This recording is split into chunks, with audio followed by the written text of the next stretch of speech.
write great messaging is frankly a topic that's a little bit oversaturated. There's already a million different resources on this.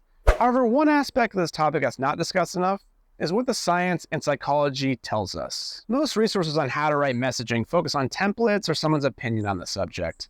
So I wanted to put subjective beliefs aside and focus on what the science says and how we can use it to write great messaging and ultimately copy. And granted, there's not a ton of scientific research on every little aspect of this topic, but there's enough that we can extrapolate and be able to apply to best product marketing practices.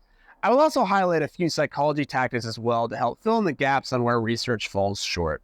So let's get started. For part 1, holding audiences' attention. You want to be able to hold your audience's attention if you're going to get anywhere. So what does the science say about this?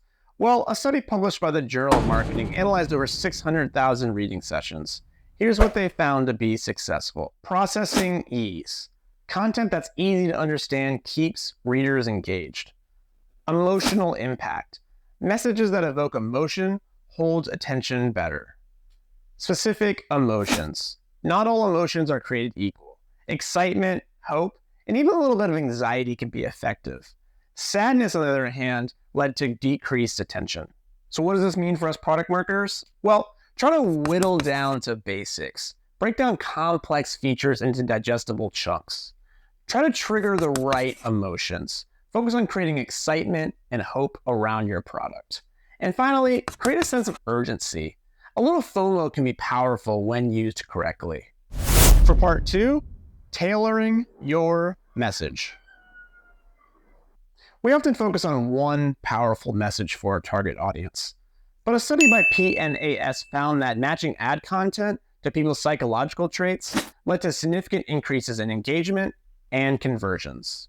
While the study focused on ads, we should still apply these lessons to product messaging and copy. So how do we apply these?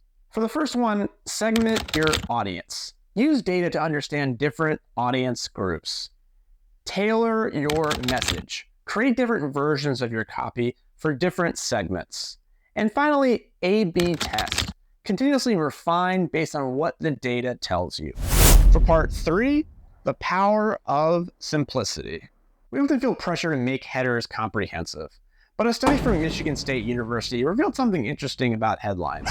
Simpler headlines led to better engagement. Simple headlines aren't just easier to read, they're more engaging and memorable. Even a small improvement in simplicity can lead to significant results. So as product marketers, we should use common words, avoid jargon, prioritize clarity. Keep it concise, both in sentence structure and overall length. And finally, tell a story. People connect with narratives, so weave one into your copy. For part 4, the psychology of persuasion. I want to take a look at some of the psychology behind effective messaging, particularly what actually persuades people. Dr. Robert Cialdini, a leading expert in persuasion, identified 6 key principles. So let's take a look at the principles. Now we can utilize them in product marketing. For the first one, authority. Establish credibility and expertise in your field. For product marketers, try to showcase your team's expertise or industry awards. Reciprocity. Provide value before asking for something in return through free trials or exclusive insights. Social proof. Show that others are using and benefiting from your product. Consistency. Align your message with the audience's existing beliefs and behaviors. Liking. Build rapport and connection with your audience by adding some personality in your copy. And finally, scarcity.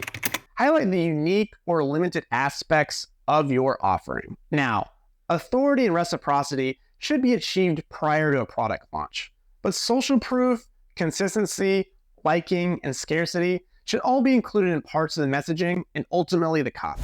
For part 5, putting it all together. To recap, to create effective messaging based on scientific insights, we need to keep our language simple and easy to process, evoke the right emotions, focus on excitement and hope, use the principles of persuasion, especially social proof, consistency, and liking, craft simple and engaging headlines, tailor our messages to different audience segments, and finally, always test and refine. Messaging is never complete. So always tweak based on feedback and results. Part 6, a great example. For great messaging and copy, I think seeing an example is always extremely helpful.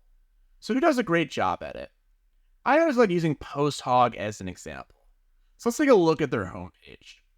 Very simple headline, in plain language, no jargon, with a clear value prop.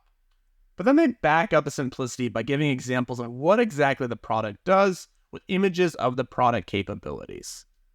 They have a cool hedgehog mascot to inject personality, which goes back to the liking persuasion tactic. They go on to lay out all the companies who use the product for social proof. Then they reinforce the value prop with a little storytelling of the hedgehog destroying competition as a Godzilla-like type character, symbolizing that PostHog can replace all these tools.